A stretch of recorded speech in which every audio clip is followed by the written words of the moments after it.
Hello everyone, welcome to Jargus Ranger Review. This time we'll be looking at the 4th episode of Power Rangers Super Ninja Steel, Making Waves. Now this episode is centered all around a fishing competition at Summer Cove, with the biggest prize being for the great local fish called Bruiser. He's supposed to be extremely large, so everyone's looking out to catch him in whatever methods they might have. And the Rangers have a special ally, Haley's father, who is a marine biologist, and he uses a drone to study, aquatic life without disturbing it or damaging it, whatever. So he thinks he can use the net cannon on this drone to, catch Bruiser. And instead of a camera, it has sonar, which is pretty neat, I have to admit. It's not my field or anything, but I gotta say, they have some neat toys to use.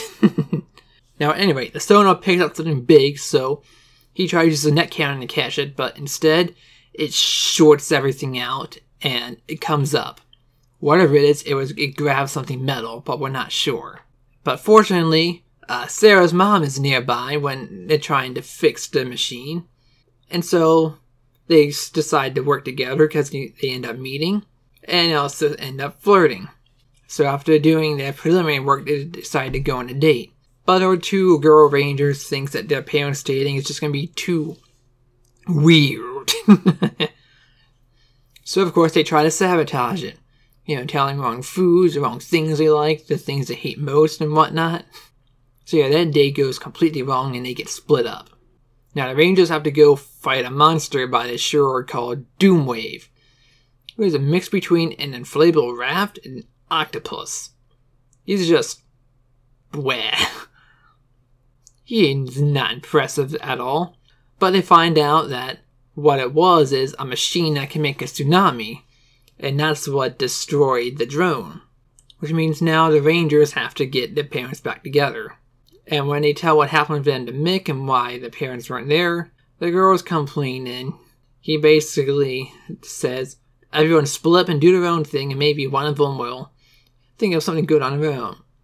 And like, no, you can't do that. We work stronger together as a team. And they're like, oh, that's what you're saying, Mick. Wouldn't it be good if someone broke up your good team? So yeah, they have to get the parents back together to fix it and save the city. So how are they going to do that? They surely won't listen to the kids. They both get called back to the garage. And it turns out that they were summoned there together by the Power Rangers, who said they needed their help to fix it. And the girls are trying really hard to make their voices deep and commanding so that they don't know who they are. So ultimately, they agree and they start working together because they realize they do make a good intellectual team.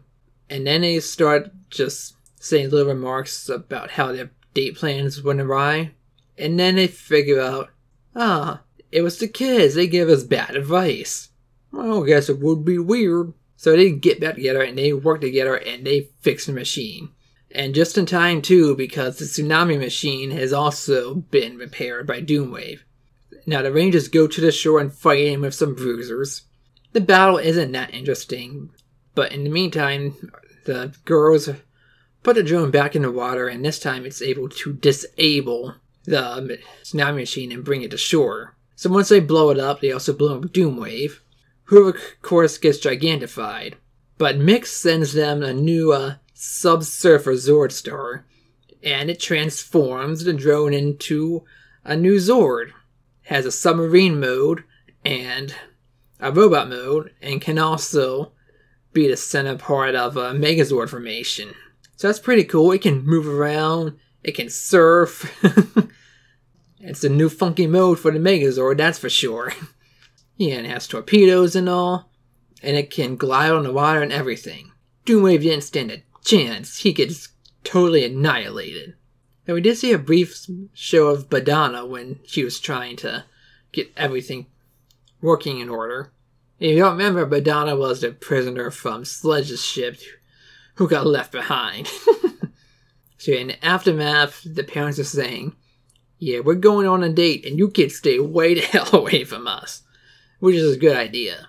And for a final gag, we finally see Victor, Vincent, and Monty, who seems they caught the great Bruiser, except it's actually Monty inside of a giant inflatable fish or something.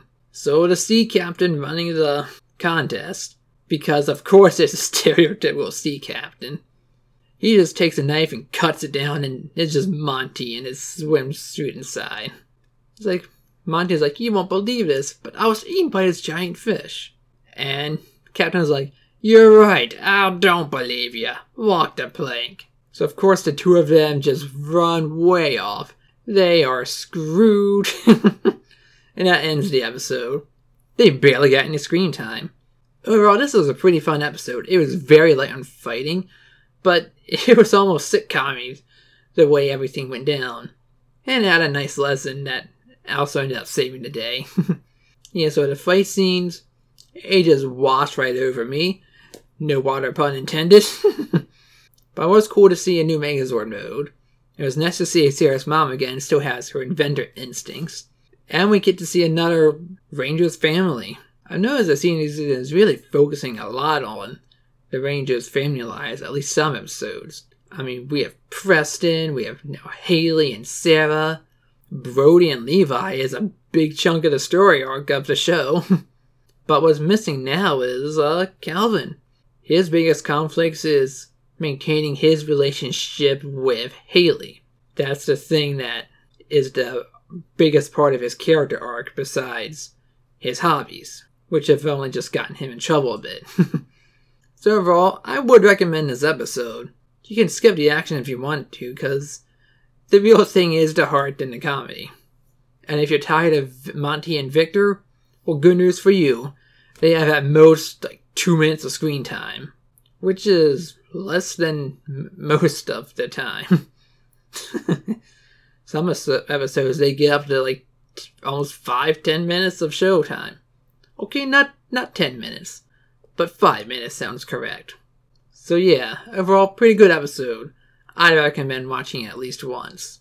Now I'm Jargus here, thanks for watching, and I'll see you again for the next review. Until then, let the power protect you.